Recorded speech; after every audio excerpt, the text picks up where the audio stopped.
Good evening.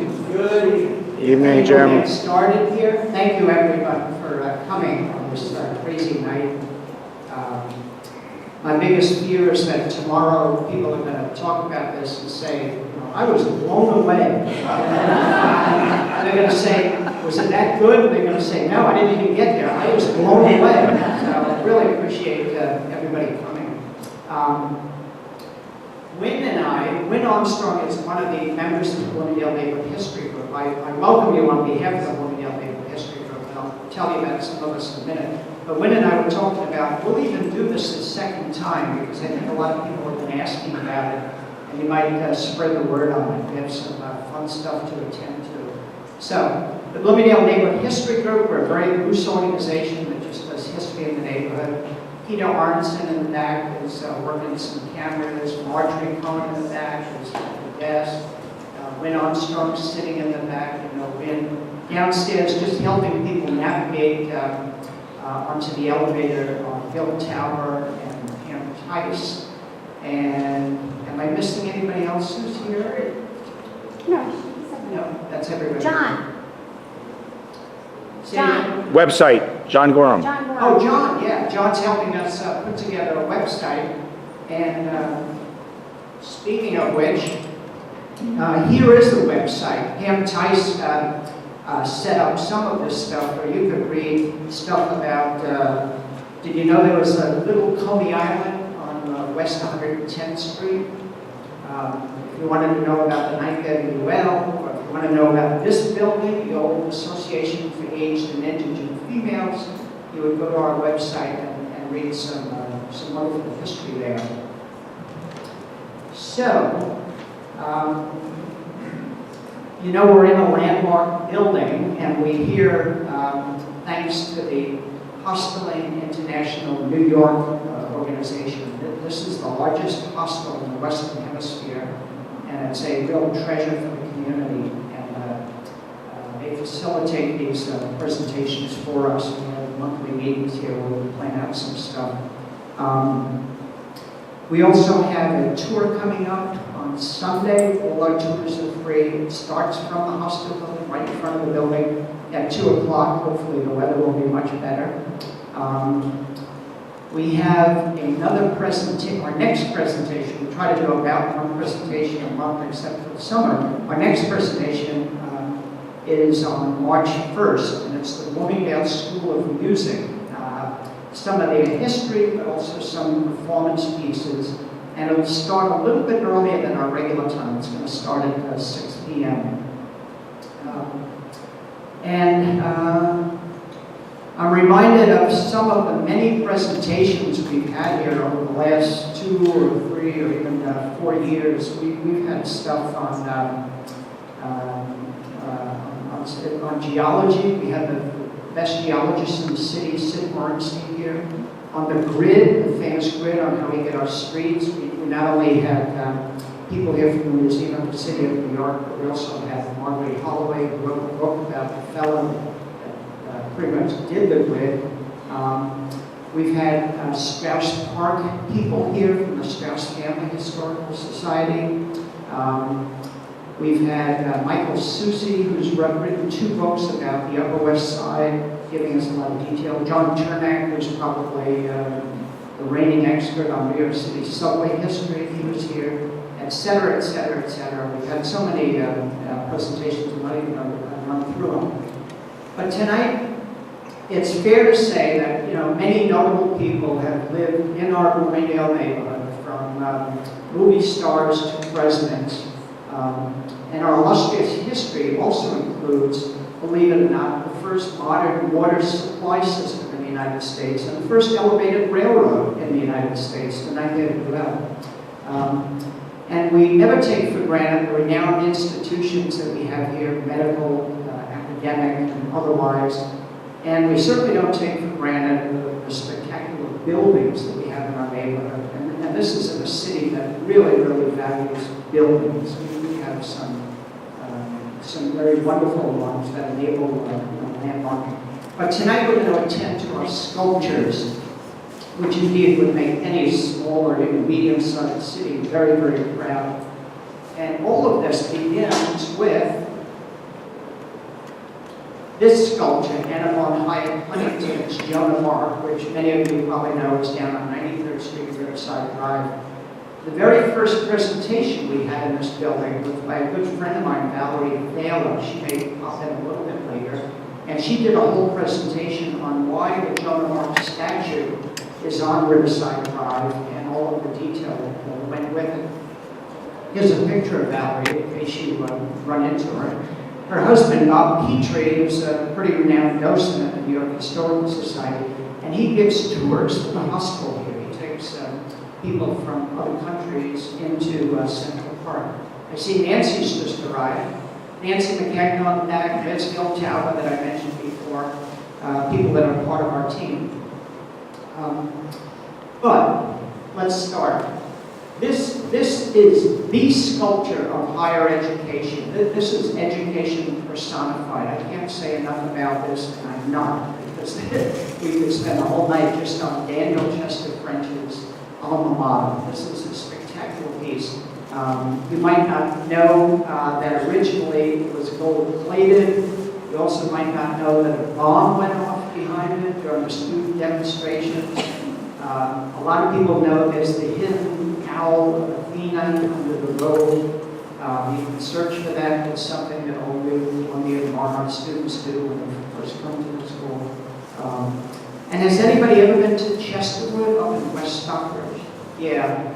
I bring that up only to, again, divert from getting into too much detail, but also because very nearby is the Norman Rockwell Museum. And Gil, help me with this. Norman Rockwell was the one right across the street here, right?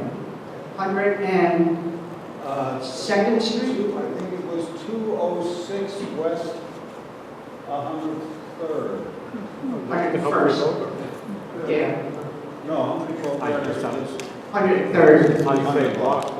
I think that's off by one block, but anyway, there's one right across the street here. We have it in our notes and everything. Yeah. So.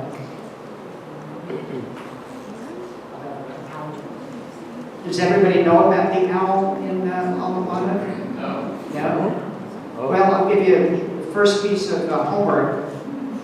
You go to the sculpture or statue of Alma Mater, and I'll just tell you that it's underneath Alma Mater's robe. See if you could find it. And it takes a little bit of work, but some people get it faster than others. I'm not going to show them. I want to show you. Never find it. My wife Janet's going to run up to it and show you where it It's is. right here. So look into the folds of her clothes, and it's kind of a little crudely done, but it's an owl, and it's the symbol of knowledge. Thank you, Janet. So here I'm going to give you a list of all the things we're not going to talk about. We're not going to talk about the Thinker. You know, one of the 28 Thinker copies in the United States is on Columbia's campus. From Rodin's the original Thinker. There's now 2 Henry Moores on the campus. They just got a second Henry Moore. I mean, that's pretty remarkable. We're not going to talk about Greg Wyatt's Scholar's Lion. You know, Columbia's mascot is the lion. He's the same guy that did the Peace Fountain and the cathedral closed there. We won't talk about that. We won't talk about the sculpture everybody loves to hate, and that's on the side of the law school. Jacques Lipschitz's Bellerophon taming Pegasus. It's actually a magnificent piece, but it doesn't come easy with a lot of people. We're not going to talk about any of the William Broadway Partridge sculptures of Jefferson, Hamilton, Van Ambridge, or even Samuel J. Tilden at the foot of 112th Street. We're not going to talk about the Minor statue, which is a classic out in front of the engineering school, or even the gates. When you enter Columbia from Broadway side, you're passing through Charles Keck's 2 pieces, Ars and Scientia, magnificent pieces. And we're not going to talk about a piece that I think I could probably talk about an hour on, and that's the Carl Schurz monument on Morningside Drive at 116th Street.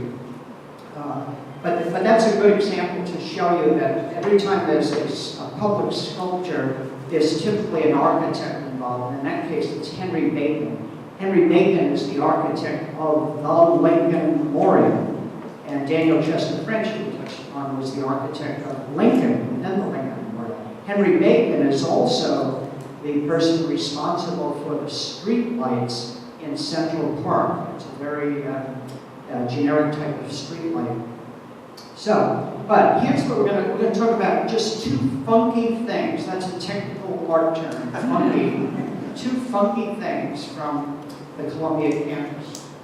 Anybody recognize this? That's the Great God Hand. That's by George Gray Barnard. No relation to Frederick A.P. Barnard, of whom the school Barnard College is named after. But he did this Great God Hand for Alfred Corning Clark. Anybody recognize that name? He was the son of Edward Clark. And Edward Clark, in essence, inherited a Singer sewing machine, which might have been the largest corporation in the United States in its day. We're talking in the 1870s and 80s, before Standard Oil. And Clark built the Dakota apartment building. And his son, Alfred Corning Clark, commissioned this piece, and they put it in the courtyard of the Dakota apartment building. And then everybody got up in arms. They absolutely didn't want it. So they tried to pass it off to the city of New York. They said, well, it would be great in Central Park. And the city said, thanks, but no thanks. So it wound up on the northeast part of Columbia's campus over on Amsterdam Avenue and 120th Street. And then it moved 2 or 3 times. It's a very controversial piece. And then it wound up where it is today in front of Lewiston Hall, between Lewiston and Low Library. When it was cast in 1899, it was thought to be the largest bronze casting ever made up to that point in time. So that's one funky thing. Here comes the second funky thing. Well, I'll tell you that.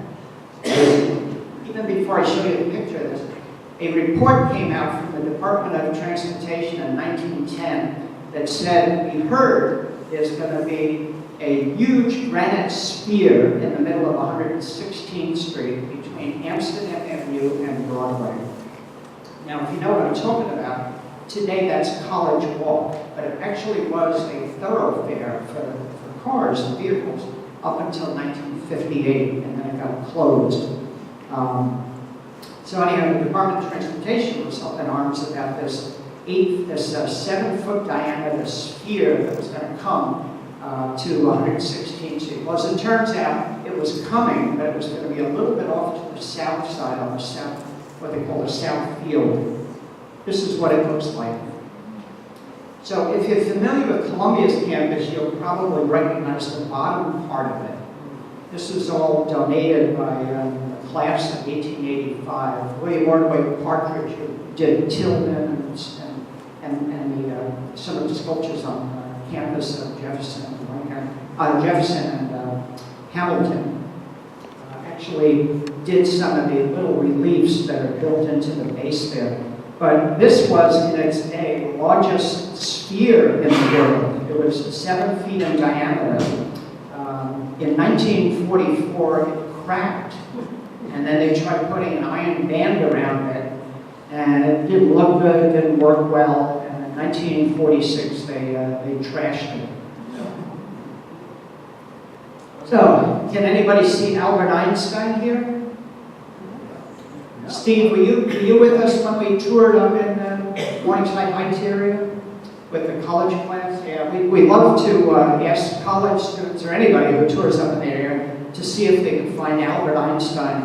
This is on the tympanum, which is the, tympanum is the same etymology as ear parts in the body.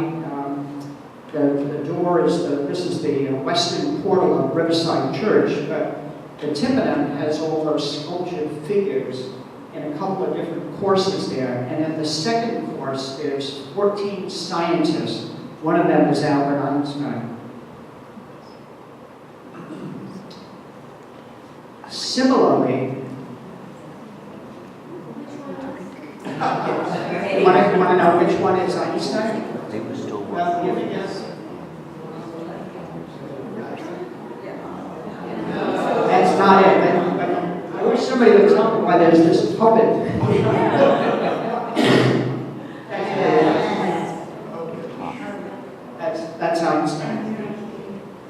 They're on the second course on the right side.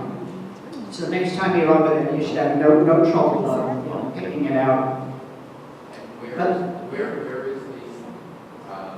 is the destination? Where is that? It's about here. Yeah. And where physically is the whole thing? Riverside Church. Okay. So it's approximately 123rd Street where the port is here, right up Riverside, the east side of Riverside. Einstein shows up again, though, in the Cathedral of St. John the Divine. This is 1921. They decided to sculpture part of the parapet. That's kind of the railing in front of the choir area. So it's on the way to the high altar, but it's on the left side. And if you look to the bottom, they decided to put a famous person for each century. So that's the 17th century. Everybody recognize who that is? I guess? Shakespeare. Yep, that's Shakespeare. That is the 17th century. Washington is the 18th century. Lincoln is the 19th century. And then they were ready to go with the 20th century in this area. And the front runners were Teddy Roosevelt, President Wilson, and John Evans Hughes. John Evans Hughes actually lived on West End Avenue in 74th Street. But they decided, they wrote contentions for that, so they decided to wait 78 years. And then in 2001, they had a sculptor, instead of going with one person, he did this configuration of 4 people. And I just blew it up there just to help you if you can identify any of those people. Gandhi, right? I think that's Dr. King, Dr. Martin Luther King. Any guesses? This is a tough one. Janet knows, but nobody else knows. Maybe it's Susan B. Anthony. The woman in the front row wins a macaroon. And the last one is, well, I have to check my notes for this. The last one is Albert Einstein. Why did we forget that? So, all right, we got to move ahead. We got a lot to cover. Here's the tympanum in front of the Synod House. This is a strange one because it's got George Washington right in the middle, if you ever look carefully. It's got St. Louis on the side, and Charlemagne, and King Adolphus, and also Alfred the Great. So all sorts of renowned people. But George Washington in the middle. Okay. Anybody recognize this? That's right, it's the Archangel Gabriel, but where is it? Riverside. It's on Morningside Drive? It's on the eastern, the top of the cathedral, right? The significance here is that this was sculptured by Gutzon Borglum. Anybody recognize that name? Yeah. And we'll get up to that. This is the Cathedral of St. John the Divine.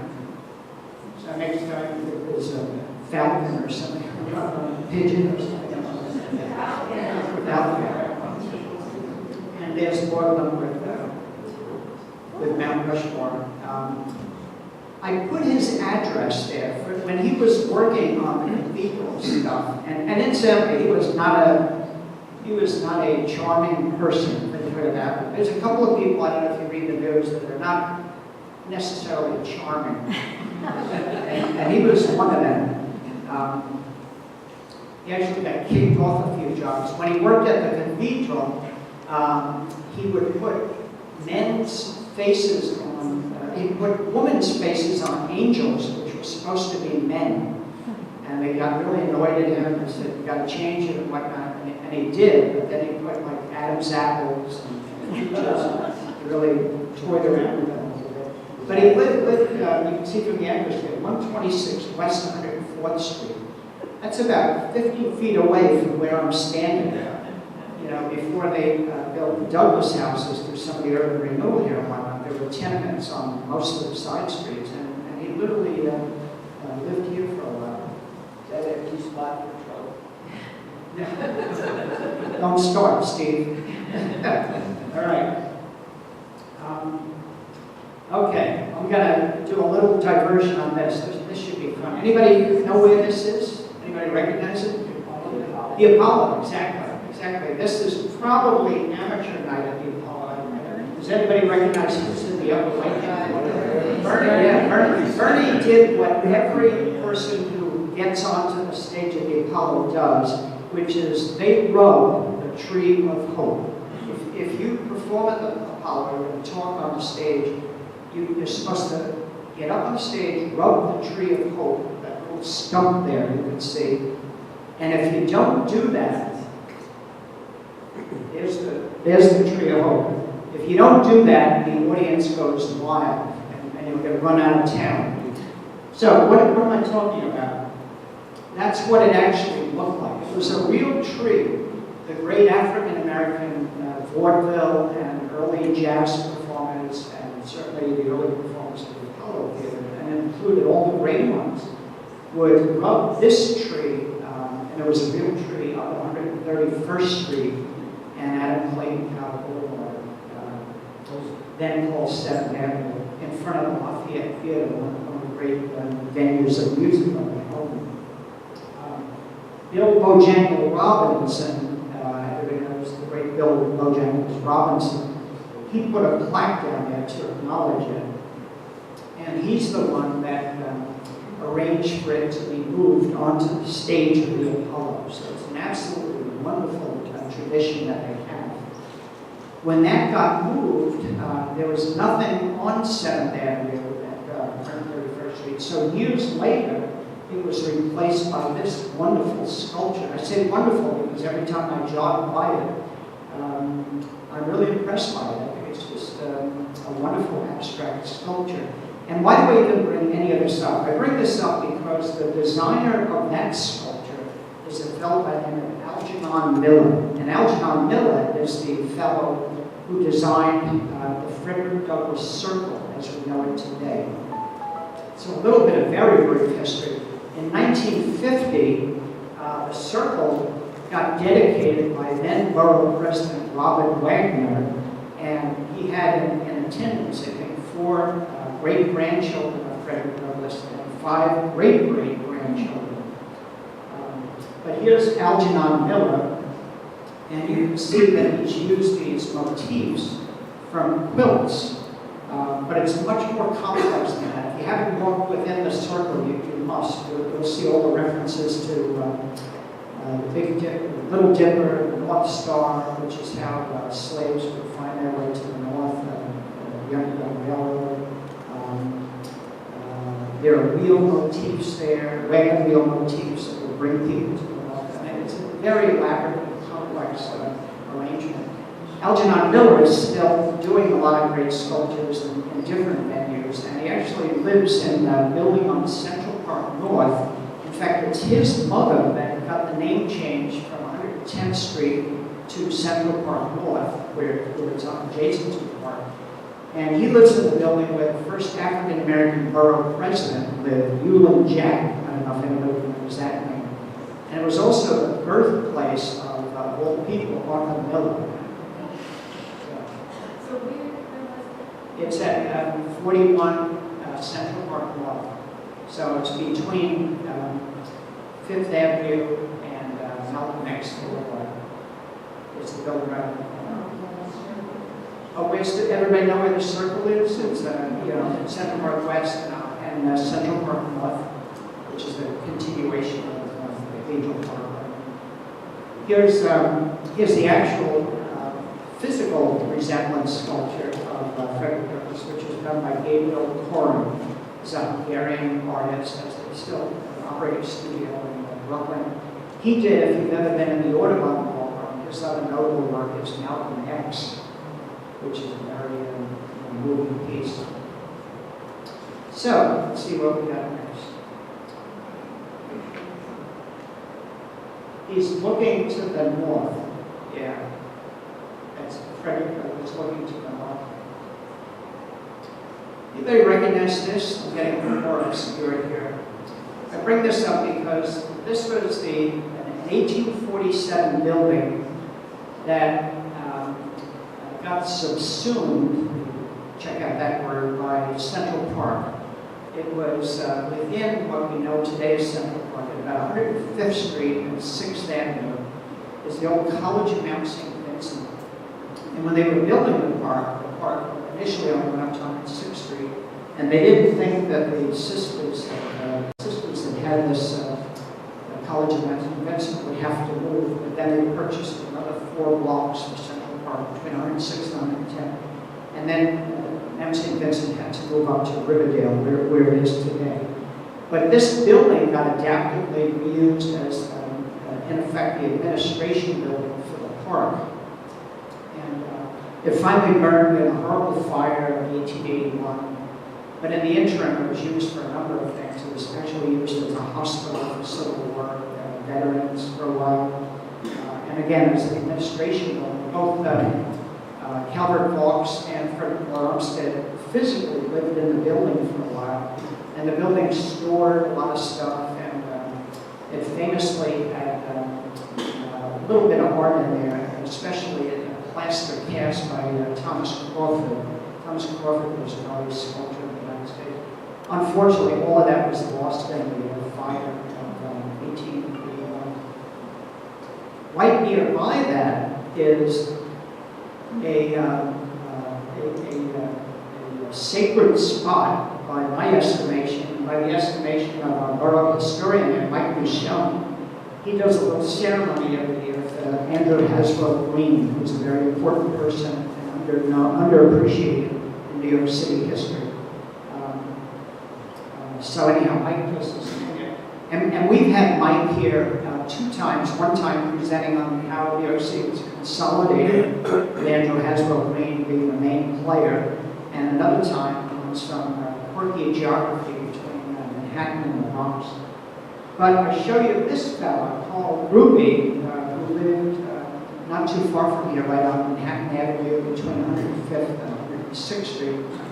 Because when Michael Miscione, our borough historian, was researching Andrew Haswell Green, he found a descendant up in Maine, and in the descendant's garage, he found papers, and he also found a statue of Andrew Haswell Green that's thought to be dated from 1948. It was done by this fellow called Gruppe. Karl Gruppe was the protege of Karl Bitter. We'll get up to him. Gruppe also worked for the WPA, and you can go on YouTube and you'll see like a 50-minute film of all of the sculptures in Manhattan, including the main ones in our neighborhood, getting refurbished in great detail. It's a wonderful period piece because it was filmed in the 1930s. Karl Gruppe worked, if you ever go to the West Side Highway, or most of us know it as the Joe DiMaggio Highway. You go up the Joe DiMaggio Highway and cross over the Harlem River on the Henry Hudson Bridge, you might see the statue of Henry Hudson up on top of that 100-foot high Doric column. And Karl Bitter, the great sculptor, sculpted that in model form, but Karl Gruppe, his protege, had to actually finish the piece, and it wasn't put on top of the column until 1938. Gruppe also did the bas reliefs down at the base. If you ever have a chance to stop by there, it's a magnificent, interesting diversion. These are 3 buildings in our neighborhood by Carrere and Hastings. These are 2 fellows that worked at Kimby and White. They famously did New York City, New York Public Library, the Frick Museum, the Patterson City Hall. If you ever go to St. Augustine, it's almost a museum of Carrere and Hastings buildings. They've done there are 2 major hotels there, a few other things. But here, right in our area, they've done that First Church of Christ the Scientist on 96th and 7th Park West. They did one of the chapels in the Cathedral of St. John the Divine, and they did what was called at the get-go the Regent Hotel in 1923. And why do I bring all that up? I bring all that up because was they had planned to do this building for the National Academy of Design on the southeast corner of 110th Street of Cathedral Parkway and Amsterdam Avenue, and it never came to pass, mainly for financial reasons. They already had a presence there. In fact, Karl Gruppe actually got inducted into the National Academy of Design from a meeting that was going on the site there. But, this was going to be a building facing 110th Street between the old women's hospital, which was previously there, and Amsterdam Avenue. So it just didn't happen. Anybody recognize this sculpture? Southeast corner of 107th Street and Broadway. It's a wonderful piece. It's called Opus by Leo Clawfeld. As soon as I saw it, the first time I came upon it, I recognized the sculpture just by style. And if you're ever out in Queens, he's done this Wheel of Justice out by the Supreme Court on Sutphin Boulevard. A magnificent piece. So here's a nice view of Broadway when it had a mall running through it. You could walk in the middle of Broadway from Columbus Circle all the way up to 118th Street. Imagine that. Over time, part of it was taken away for trolleys. You can see the trolley tracks there, and then that in turn gave way to lanes for vehicular traffic. And why do I bring that up? Because there's still some sculpture in the middle of Broadway. This piece kind of grew on me over time. It's a little more elaborate. You see some wonderful mosaic work around it in the front and on the bench. And then we've had some great ones who have exhibited on Broadway. I'm only picking out two here. Anybody know this sculpture, Vaughn? Joel, you know? Stand up and tell us. Yeah.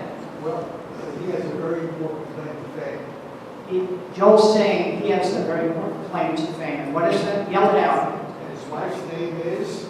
His wife's name is? Beryl Street. Yeah. He's still very active. The studio is up in Wild City, not too far from the Gucci Museum. We only hope that his fame kind of rubs off on the man. And then the great Tom Otterness. He's still very active. Most of us kind of run into him when we're switching trains at like 14th Street and 8th Avenue. All those wonderful pieces up and down the stairs and everything. So we've had some of these great pieces. How about this? I picked out Radio City Music Hall to show you these three rondelles that made this is not really sculptures per se. These are sculptured ornaments by the great Hildreth Meiere. If you don't know Hildreth Meiere, she's been retrospected a few times now. Very stylish woman. She did those three rondelles. Next time you're on any of the Americans at Radio City Music Hall, take a peek. And I purposely put these up here to see if I can commiserate with you on one of my great mystery frustrations in our neighborhood. I've never been able to establish whether the rondelle on top of the Metro Theater is a Hildreth Meiere. There's nothing in the landmark designation report about it. I haven't found anything else. The architects of the Metro, Born in Paris, had worked with her, so there's possibilities here. But there's a number of other people. It could be Paul Janman, it could be Lee Laurie. There's a couple of possibilities it could be, but I'd love for it to be the way Hildreth Meiere. Oops. Yeah, so I just put this up here so you can see the comparison. What do you think? Is it a possibility? Yes. Yeah, seems clear. All right, and that's a good point to do a little plug for our next cinema in Bloomingdale. Those of you that were here when we did this a few months back, we took only two theaters, the Riverside and the Riviera Theater, two great time slam theaters. And we beat those theaters to death. We went into so much detail on those two theaters. that with a little bit of hindsight, we decided we have much, much more to cover. So the next time, we're going to cover the places, cinema places, that is, movies that were filmed in our neighborhood. Anybody recognize the hospital building on the upper left there? And then there's another crazy movie on the lower right called Kiss in the Dark, with David Niven and Roderick Crawford and Jane Wyman. Victor Moore, yeah. There's a bus depot in Queens, in Jackson Heights, named the Victor Moore Bus Depot. Anybody know that? Actually named after him. He invested in it. But anyhow, we're going to do this maybe as early as April, but we'll see. But we're definitely going to show some detail on movies that were made in the neighborhood. So please come back for that. All right, now let's get serious. So everybody knows Franz Sigel, right? This is the Franz Sigel statue on the western end of 106th Street. And this is a Karl Gruppe masterpiece. It's the same fellow that did that Paul Schurz on Morningside Drive on 116th Street. And he's got quite a challenge here because, first of all, Franz Sigel was not a really strong hero. He was in a couple of known battles, Battle of Bull Run and whatnot, but he's not up there with Sheridan and Sherman and some of the others. So that's the first thing he's got to deal with. The second thing he has to deal with is Franz Sigel is not a big guy. So, but he does a pretty good job here. The horse is kind of in perpetual forward motion just by virtue of everything being angled a certain way. The other little bit of genius is probably too strong a word, but he has the base of it kind of come out from the steps. It was meant to be seen by traffic that was going by. And when this, and the advocate, believe it or not, for having a statue here was Karl Schurz himself. Franz Sigel died in Mexico too. Karl Schurz died later. And he wanted to give a statue for his comrades, so he advocated for being here. And at the time, there would only be horses going by, very few automobiles. So the base, again, I emphasize every sculpture and memorial which he has an architect. The base was done by William Wells Bosworth. He did the MIT campus, he did the AT&T building downtown, which it's claimed to fame as having the most number of columns right on the facade, 195 Broadway, if you're ever down there. So it's no small potatoes. At the dedication ceremony, they tried to get Siegel's family to participate actively, and the family got into major fights amongst themselves. His widow was still alive, but she was living up in the Bronx near Southern Boulevard on Simpson Street. But some of his relatives were living right over here, I think at 854 Amsterdam Avenue, which would be 105th Street. And they kind of showed up, but nobody was really, in the family was like really happy. But they had a ceremony. There's Karl Gruppe. He lived in our neighborhood. Instead of West 77th Street on the neighborhood. And there's William Wells Bosworth. He did live in the neighborhood. Here's a picture of the actual dedication ceremony. They expected 20,000 people. The New York Times article the day after the dedication ceremony scares me because it says there were 100,000 people. I don't think that's the case. Yeah. The building on the right there, has everyone seen the horse, the actual sculpture?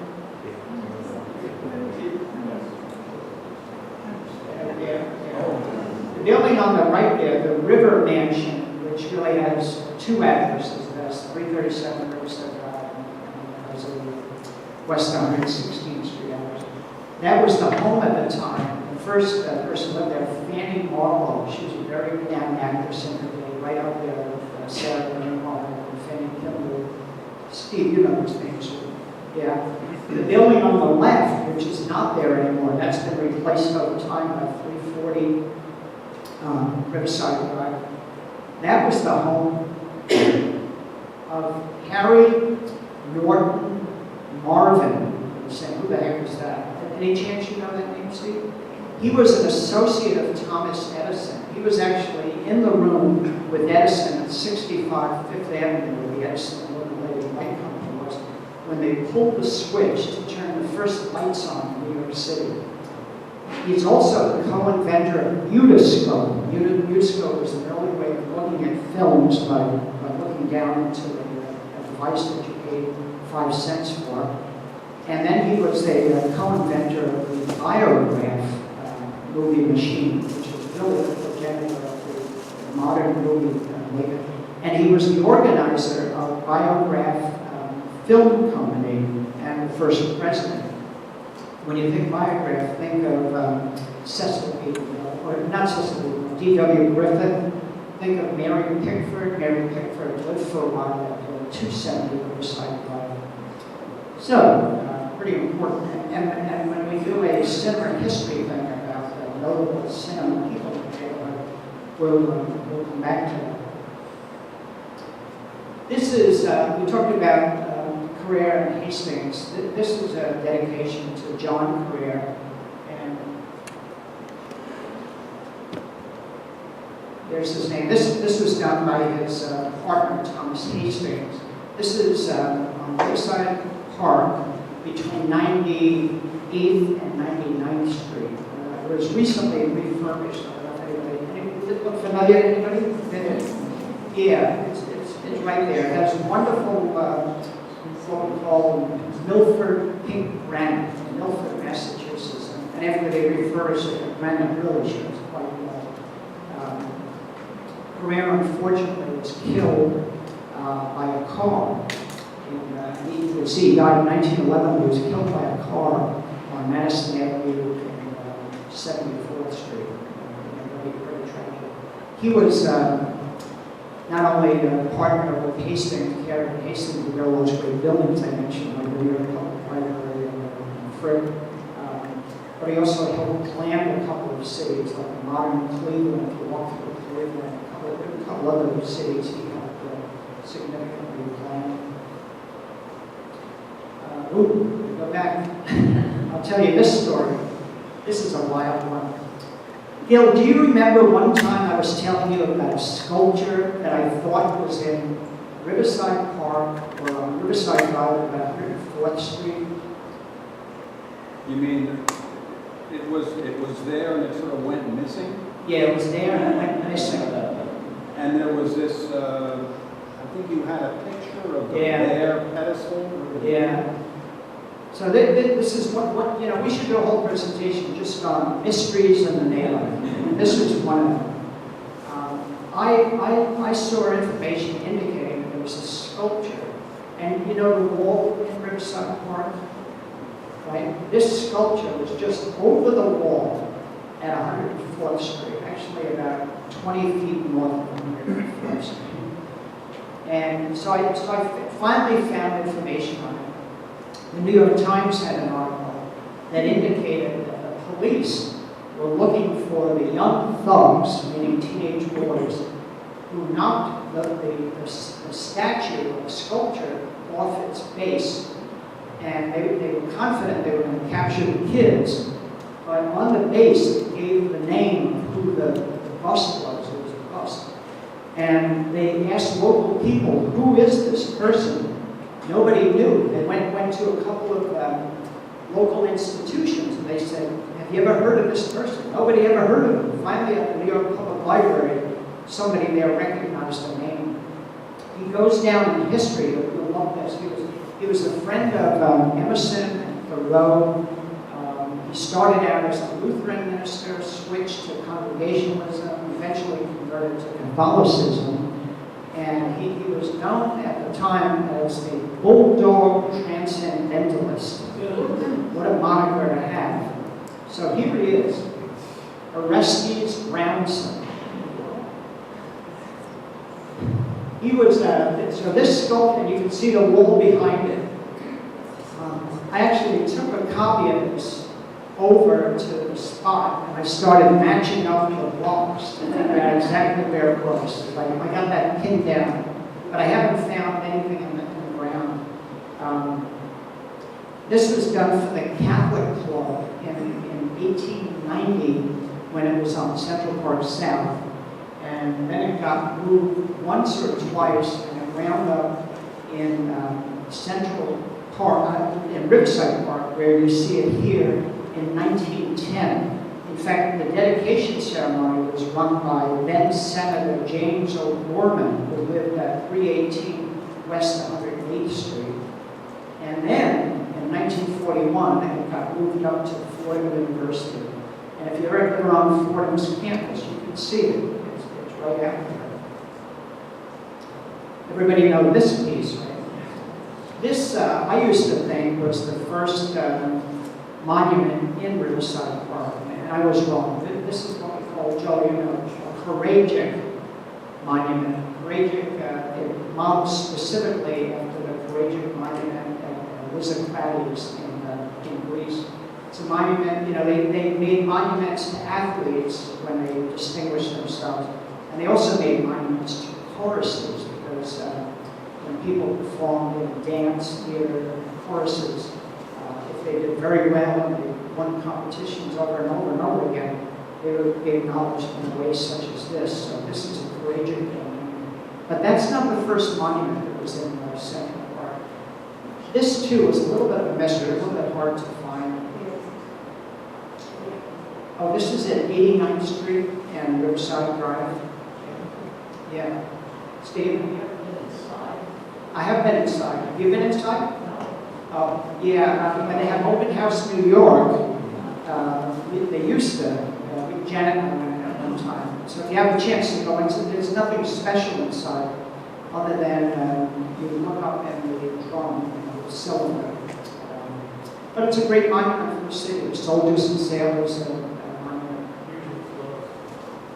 What's it? It's usually closed. But in the opening, they have space for the tourist sculptures to eat, but they could never raise funds for that thing. Yeah. Susan, my good neighbor here, her name was originally right across the street, a bunch of illustrious people. And she was saying that they had spaces for 4 sculptures, but they never raised the funds for them. Yeah. And right across the street is one of those last remaining mansions on Riverside Drive, the so-called Rice Mansion. Isaac Rice, who made a lot of money with various patents, with some maritime things, and early submarine technology, but most famously the automobile battery. That's where he made most of his money. His wife, Julia Wright, and he's also famous. Anybody playing serious chess? I know, but there's the Rice Gambit. That's named after the guy that lived in the mansion, which later on got purchased by one of the 2 Shanasi brothers, who had the other building up at 107th Street. I'm digressing way too much. Isaac Rice's wife, Julia, was either the first, second, or third female doctor in the United States. She graduated from New York Medical College, which doesn't even exist. Women's New York Medical College, which doesn't even exist anymore.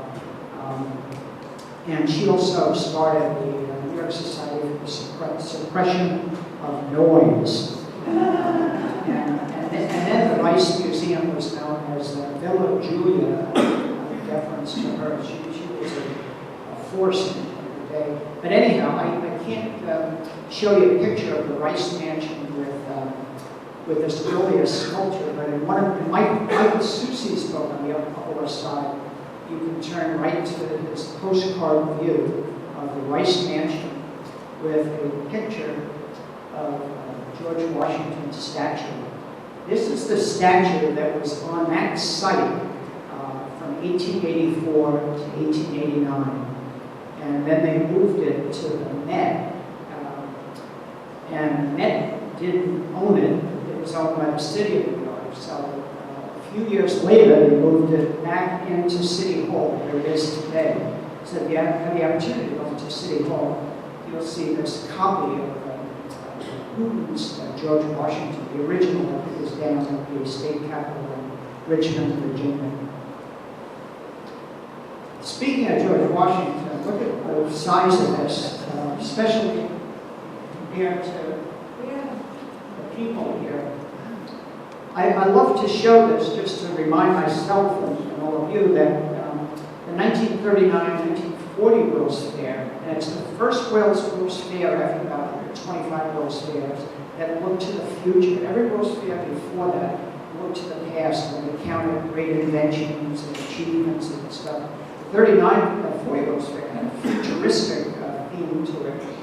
But the excuse for even having the fair was the 150th anniversary of George Washington taking the oath of office to be President of the United States, right down on Wall Street, and right across the stock exchange there. And this 68-foot-high statue of Washington was created, and then, like many buildings after the World's Fair, just deconstructed and it's completely lost. The World's Fair was out in Queens, Flushing Meadows, that area. But now it's the park. In fact, it's the busiest park in the whole city now. It's even busier than Central Park, mainly because of football games and stuff. Anybody recognize this? This is a tough one.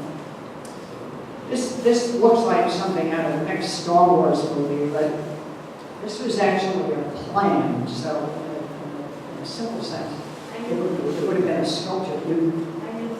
Noguchi, excellent. Wow. Oh, stand up and take a bow. And you're going to box in macaroons or something. No, that's. How did you know that? Did you go to the Noguchi? I looked at it recently, and I think there's a picture of it. Yeah. Noguchi, Isamu Noguchi, who lived for a brief period at 382 Central Park West. That doesn't exist anymore. That's where Park West Village is. But in the earlier days, it was between the Pasteur Institute and the Reconstruction Hospital building right on Central Park West. Noguchi lived there for sure, but he partnered with the great Louis Kahn. You know, Louis Kahn, there's 4 freedoms at the bottom end of Roosevelt Island, just opened up 3 or 4 years ago. There's a movie on Louis Kahn, which is spectacular. Noguchi and Louis Kahn conjured up a redevelopment plan for Riverside Park, and this was just a part of it. This was way too much ahead of its time, so it pretty much got shot down. This was going to be the Adele Levy playground. Adele Levy was a heir to the Rosenwald named the Sears Roebuck fortune. And this was in the early 60s, and unfortunately during the Lindsay administration, the plan just ran out of steam. It would have changed Riverside Park in ways we can't even imagine. And finally, we get up to Straus Park. We've covered this with 2 presentations before, so I won't do it again, other than to show you this again. And they have a chorus of 300 youngsters from the Educational Alliance downtown. There were thousands of people that turned out for this. The Straus family really wanted to keep this simple. There's no names here, there's nobody up on a horse, there's no pedestal. It's a very welcoming place. You sit on a bench there. There's a pool around. There's a pool right in the middle there. Part of the ceremonies, they had about 30 young girls come and drop flowers right into the pool. The water obviously harkens a little bit back to their demise on the Titanic. But it's also water, there's a life force in terms of imagery. Had it rained that day, picking up the rain tonight, they would have conducted the same ceremony in the Bloomingdale Public School, which is right here on the next block. It got replaced by a modern building, but before that happened, it was an earlier building, 1900 vintage. It took old New York City Public School, Charles B.J. Snyder, who also lived in our neighborhood, was the architect of that. You know what year this was? Yeah, this was maybe careful, either 13, 14, or 15. 1960. 15, April 15, 1915. Thank you. Yes.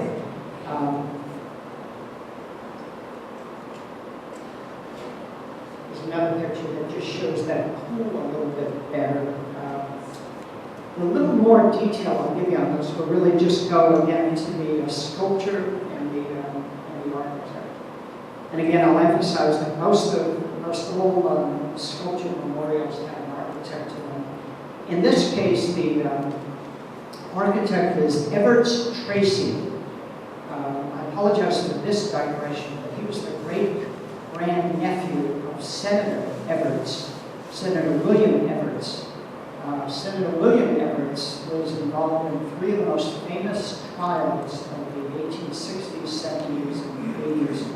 One of them was he crossed party lines. He was a strong supporter of Lincoln, if I remember correctly, but he actually wound up becoming the lead counsel for defending President Johnson. He was under impeachment. And if you remember any of that history, Johnson was not impeached by one vote. So he also defended Henry Ward Beecher. Henry Ward Beecher was accused by one of his female comrades of having an affair. And he's also a man who was integrally involved with the outcome of the famous election of 1876, where Samuel Tilden basically gave up the fight for the good of the country and said, I trust the people. And instead, the president became Rutherford B. Hayes. So that was his great granduncle. Another one he's related to is Archibald Cox. I forget the exact relationship. He's also related to, anybody know Maxwell Evarts Perkins, one of the great, in fact, probably the legendary editor of all time.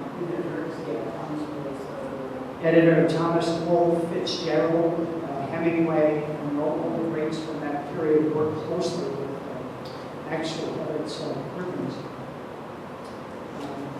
Here's a picture of Evarts Tracy. Henry Augustus Luperman, of course, was a neighbor of ours living on 160th Street. When,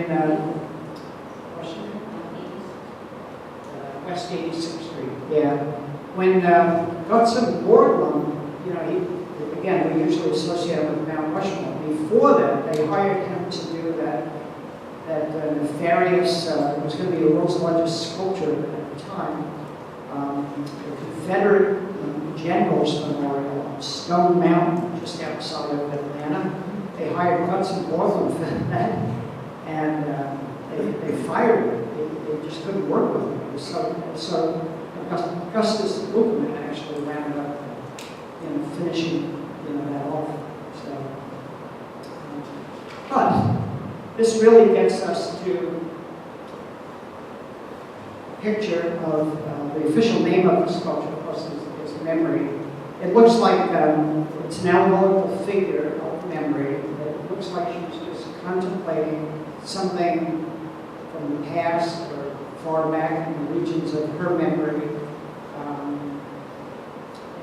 It's an absolutely exquisite, masterful piece. In many ways, it even shows well from behind it. Whatever behind it, you get a wonderful perspective on it. But what it really does, just in the interest of time, or too long, gives us an opportunity to introduce Audrey Munson. I apologize for the partial nudity here.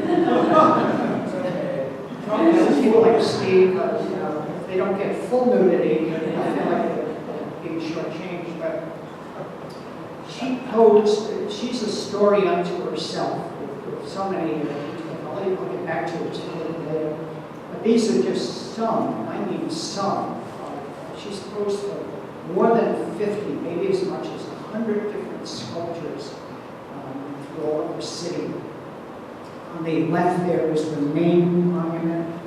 Up at the top is the statues of Brooklyn and Manhattan, which were being held at the Brooklyn Museum. They were in the news about 3 weeks ago Mexico because they're bringing them back to the Manhattan Bridge, the original sculpture by Daniel Chester French, to be on each side of the bridge. And on the Manhattan side of the bridge is an exquisite etc. arrangement by the old people who carry their career in Hastings. So there's a wonderful sculpture here. On the far upper right corner, anybody recognize that? That's up at 116th Street and Riverside Drive. That's the Women's Health Protective Association. It's an exquisite little piece. Lesser known architect, who knows them. This is Civic Virtue at the top of the municipal building. This is the famous walking $50 close to that. And this is, some people know this as the Pomona. This is in front of like the Plaza Hotel, right at 58th Street and 5th Avenue. Everybody recognize that? It's a technical name. It's called Abundance, but it's really Pomona is the goddess of abundance in the Pulitzer Fountain. So she posed for all of that. And she also posed for, we showed Alma Mater, Daniel Chester French. We're not sure if she posed for that. The current thinking, and this may change, is that French used her for the face, the head. It's got that Catherine Hepburn quality to it, with high cheekbones and whatnot. And the body was probably posed for by a rather obscure actress from the silent area, Mary Gordon, because they're giving Mary credit for holding hands up as the sculpture was. But it's still not completely sure about that. But that's the great Audrey Munson. We'll come back to it one last time. Anybody ever heard of the Piccirilli Brothers? These are the guys that sculptured everything over town. They have the world's, they have the largest sculpture operation in the United States up at 467 West 142nd Street. It's not there anymore. But all of those pieces that we saw, they sculptured all of that. They sculptured the lions in front of the rear public library, Patience and Fortitude. They worked with all the great ones, Augustus St. Lawrence. They're the ones that, you see it here. They sculptured the Lincoln Memorial. They sculptured Lincoln in the Lincoln Memorial up in the Bronx in pieces, and then it was brought down by train and assembled. That's what they're doing there. They're assembling. These guys did it all. They were absolutely incredible. And at least two of them, probably three of them, were creative sculptures themselves. But they would take works by any of the great sculptors and then execute them into the actual pieces. And they worked with everyone we spoke about here, Paul Bitter, Justice Lieutenant. They were absolutely incredible. And there's the size of Lincoln and the Lincoln Memorial, in case you never got a sense of the size of it. Now, here's where I'm going to get everybody up for this. You don't mind if we do another diversion? No.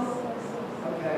I'm going to get to a piece of information that nobody knows about, except possibly for people that are in the family of what I'm going to get to. But this is so obscure.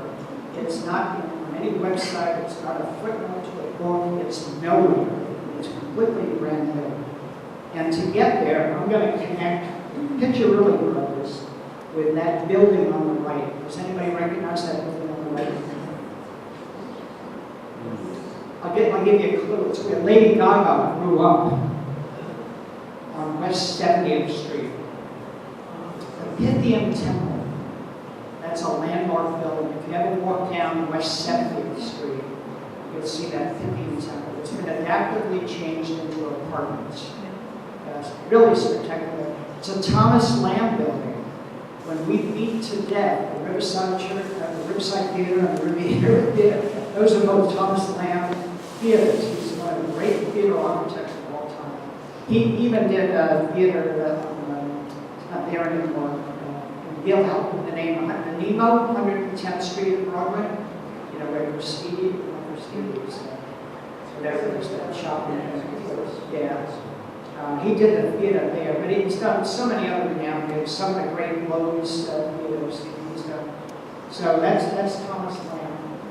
On the left side here, I show you that all the brothers in the Piccirilli family have names. The one that was called Masaniello called himself Thomas.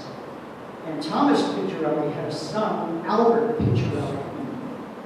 Albert Piccirilli had a son who he named Albert Piccirilli Jr. But Albert Piccirilli called himself Al Rex. Now, who cares about that, right? Well, let's go back to the Pythian Temple. Decca Records, which is now part of the worldwide conglomerate, the MCA. Decca Records started recording in the Pythian Temple in the early 50s. And in April of 1954, they recorded a record that a group took to the number 23 position on the charts, the national charts. Nobody thought much of it. The following year, a movie came out, Blackboard Jungle, and it catapulted their song, Bill Haley and the Comets, right up to #1 on the charts for 8 weeks. It became the first really popular rock and roll song. It's probably not the first rock and roll song, the first really popular one. That was recorded in the Pythian Temple, as was Billie Holiday, who lived in the neighborhood for a while in West 99th Street, and the late Buddy Holly stuff was recorded here as well.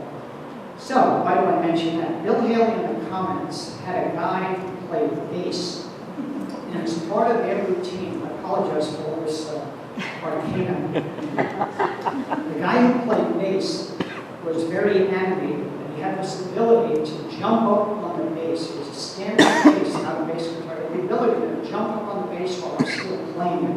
And the ability to jump on his back and play stand-up bass while he was still playing.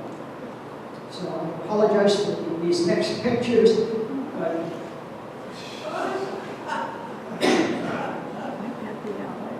so on the left side, you can see him standing up, and on the right side, he's on his back. And of course, that's Bill Haley with the guitar. A little bit of really obscure rock and roll history.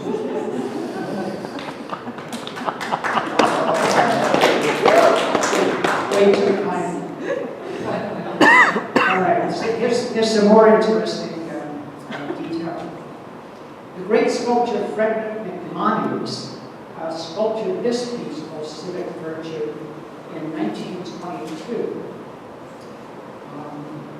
This is the sculpture that everybody loved to hate, mainly because the male figure there, his foot is on the head of 2 females. As a matter of allegory and Greek story, there are 2 evil sirens. So it's maybe not as bad as it appears to be, but it doesn't look all that great. So.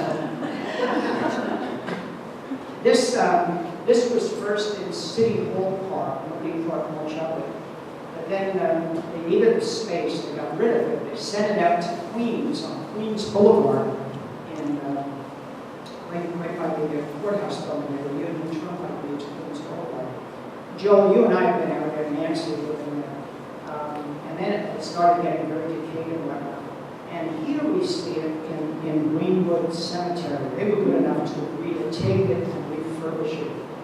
When the Piccirilli Brothers carved this piece, this Civic Virtue in 1922, this was thought to be the largest piece ever carved in marble since Michelangelo's David. That's how significant that is. Here's the picture of it when it was in front of our City Hall. There's Attilio Piccirilli, the one brother who did a lot of pieces by himself, famously the main monument, but he also did this monument, which most of us know, the Fireman's Memorial. The figures on both sides of it, that's meant to be a sarcophagus, and then the figures on the north side and the south side. You see the woman on the south side. Those are all modeled from Audrey Munson. Here's a little closer look at the bas relief that tells the story of the Jim, Question here, Jim. what's the reason for the location of that? Bob Yeoman here asked, what's the reason for the location? There is no reason.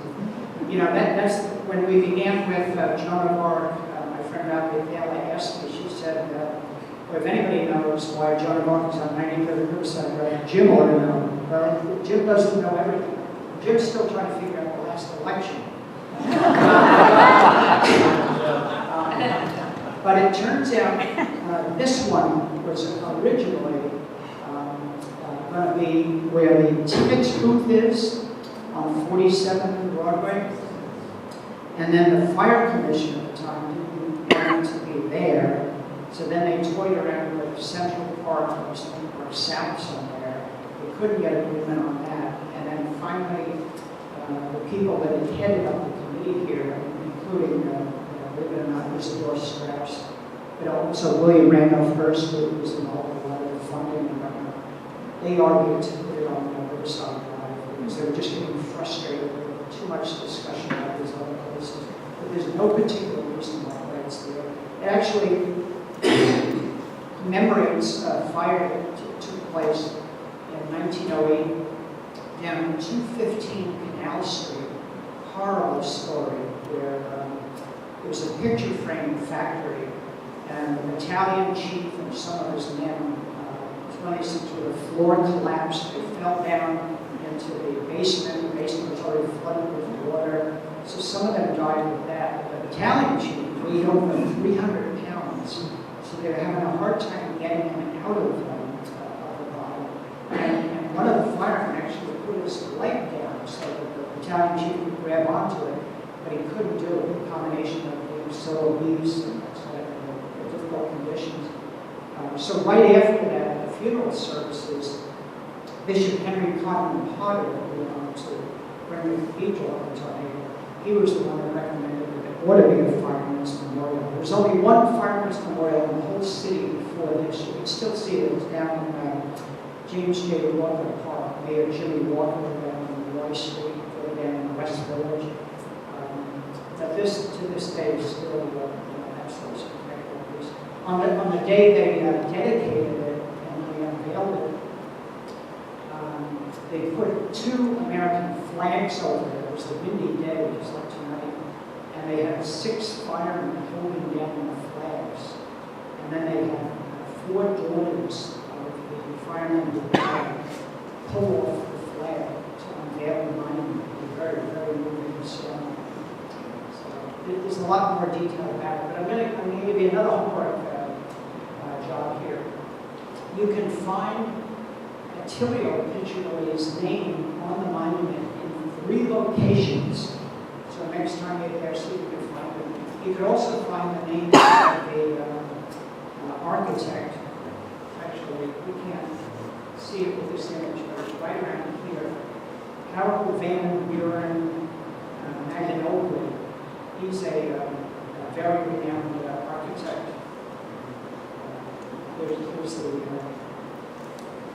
Here's one of the 2 outdoor figures here on the north and south side. What's the name of that? What's that? What's the name of that last piece? One is called Duty, and the other one is called, perhaps to say that on the south side here, one's called, on the north side it's called Sacrifice. On the south side it's called Duty.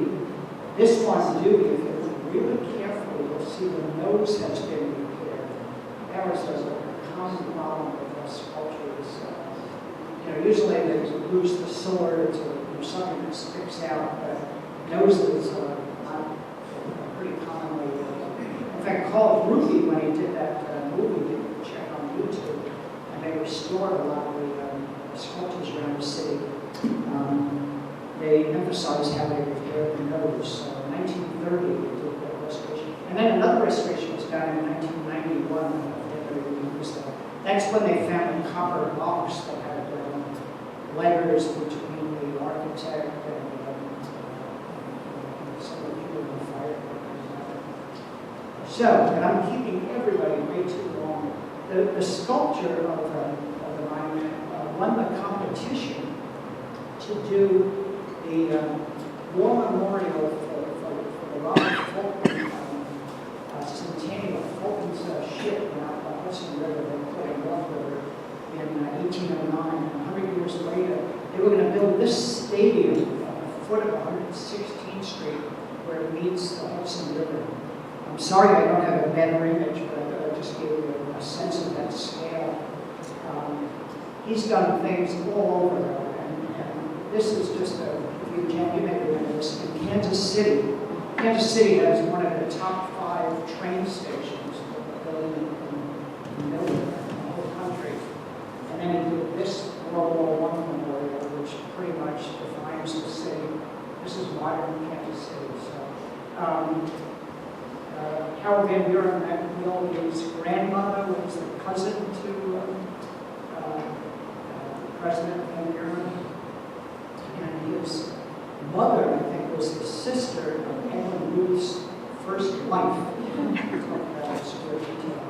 So let's begin to wrap up. There's Audrey Munson. She lived in a few different places in her city. I've only listed 2 here that are kind of on the upper side, but she lived further up Broadway, 4,441 Broadway, and she lived on West 239th Street for a while. But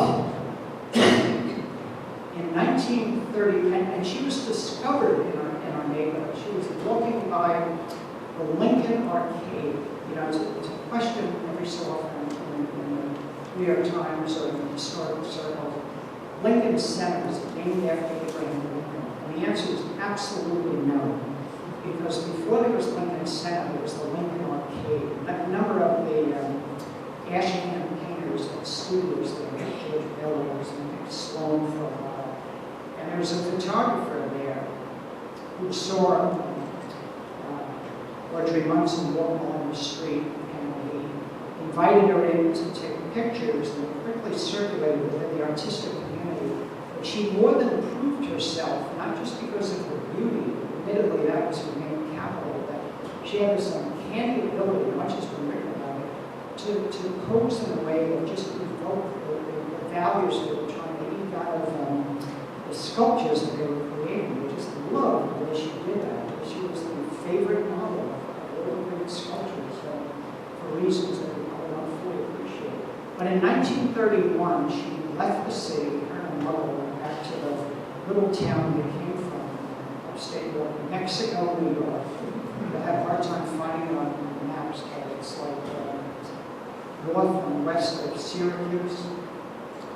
And for reasons that are a little bit complicated, she gets put into a St. Lawrence Psychiatric Center. This is in the 1930s. Put into the St. Lawrence Psychiatric Center in Ogdensburg, New York, which is right on the St. Lawrence Seaway. And she stays there for 65 years. You may have noticed those dates, that's not a typo. She was born in 1891, and she died at the age of 104 in 1996. It's an incredible story, and again, there's much more to it. Eventually, this will be a movie, maybe an opera, and there's so much depth here, it's fascinating. And we can pay final homage to the Piccirilli Brothers, by again showing one of their masterpieces of Great Fireman's Memorial. A couple of things here. The building on the left is the old Peter Dolger mansion. Dolger was one of the breweries in the city. Notice the street lamps at the bottom of the steps. The water fixture in front, that is dedicated to the 5 horses. That's right. So Yeah. the bronze relief of those showing horses. That's right. Mary's bringing out the dedications of the horses. And in 1927, the ASPCA put some wording in the front of it that connects to the war with the horses that did heroic work. Notice also that bronze bas-relief is not there. The original bas-relief was done right in the Tennessee limestone. It got replaced in the 40s, I believe, because they had run away too much. So the good news is that, now when you look at our, you kind of see, what's the central part of the story. So thank you so much for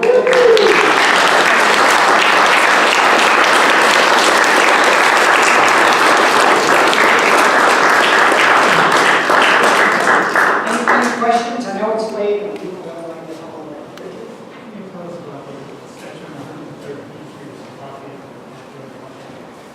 Richard's referring to the sculpture on 113th Street and Morningside Avenue, not Morningside Drive.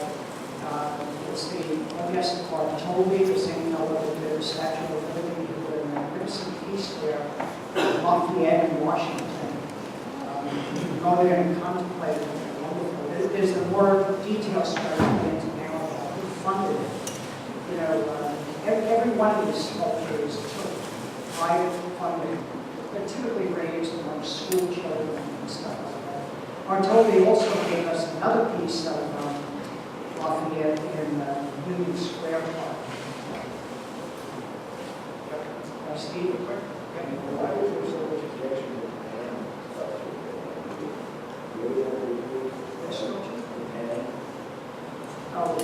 Can you repeat that, Jim? Yeah, Steve's asking, why was there so much objection to the great god Pan sculpture that's now on Columbia's campus? Really just the subject matter. If you look closely at it next time you're there, you'll see this horrible looking guy. Again, the people living in the Dakota, also famous people who lived in the 1880s, they didn't want to look out the window and look at that. Curiously enough, Peter Pan, the great James M. Barrie play that becomes the Mary Martin music, and that is essentially has the same source. It's this person living in nature and all that. But when it's represented this way, it has the body of the coat and it has a heart-looking head. So even Columbia moved it around. I mentioned a few times but enough said. Just fascinated by the pictures of Broadway, which is a pedestrian mall going into Park to the National, or what a wonderful line. Park Avenue, of course, also had a pedestrian mall, but I didn't see it in the dedication of the Straus Park. It should have been there. It was something.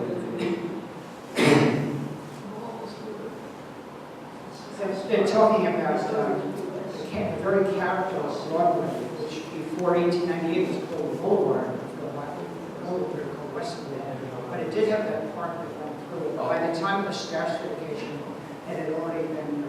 So they're saying when they built the subway is when they Yes, they built the subway, and as you point out, they did the same thing in Park Avenue. Park Avenue originally had a park that went from 45th Street all the way to 96th Street. We're getting that back though. One night I discovered, it was one of these things where they make the announcement on the train coming to London, and they said, we're going to be delayed or whatever, so I get right out of the train at 96th Street to walk up to 109th Street. And I was able to walk in a closed lane all the way up to, I think, 101st Street. So, yes. I've just recently had occasion to go on Eastern Broadway in Brooklyn, and I know Ocean Broadway. So will all the little boroughs have these walkways, or what is it? Oh boy, you just wrung the cockles in my heart. But this is a wonderful question to end with, because if anybody wants to see me up here, she's talking about Eastern Parkway and Ocean Parkway in Brooklyn. Those were both built by Frederick Olmsted in conjunction with Prospect Park, which Olmsted and Oxford was considered a masterpiece, better than even Central Park. And Olmsted in particular actually crafted the very word parkway. He also crafted the word probably in Williamstown. But with parkway, he was trying to give emphasis to this thoroughfare is first a park, and secondly, it's a thoroughfare. So Eastern Parkway is literally the first parkway in the world, the first use of the the word Parkway, and Ocean Parkway was the second one right after that. Very powerful words. And Morningside, the same thing. You can't get much more poetic than the very word Morningside. But if you look in any dictionary, Oxford English Dictionary, you won't find the word Morningside. It's still a proper name. Parkway has worked its way into common usage. So, thank you again.